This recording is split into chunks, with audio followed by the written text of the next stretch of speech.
भाबर वो प्रदेश है जहाँ पर बड़े बड़े कंकड़ पत्थर देखने को मिलेंगे, और जो बड़ी नदियां हैं जैसे कि गंगा नदी है, इसके अलावा बोल सकते हैं यमुना नदी है या ब्रह्मपुत्र नदियां हैं, सिंधु नदी है, केवल इनका ही जल ये बांगर प्रदेश में ऊपर में देखने को मिलेगा, कंकड़ पत्थर के ऊपर।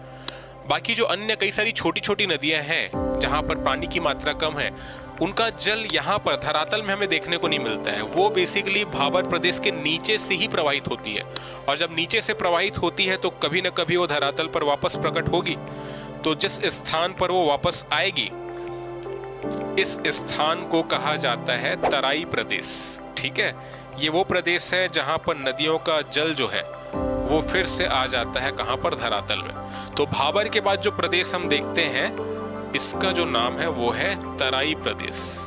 और फिर उसके बाद नदियां जो है वो मैदानी क्षेत्र में प्रवाहित होती है, और नदी जैसा कि मैंने बताया अपने साथ केवल पानी लेकर नहीं आएगी, बहुत सारे अवसाद भी लेकर आएगी, गाद भी लेकर के आएगी, है ना।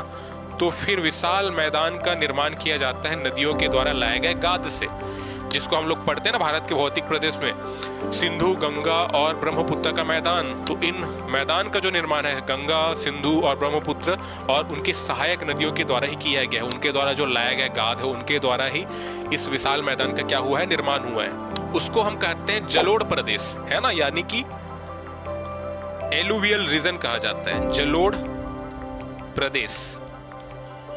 और जलोढ़ प्रदेश के अंतर्गत ही फिर और भी डिवीजन हमको देखने को मिलेंगे, बांगर और खादर।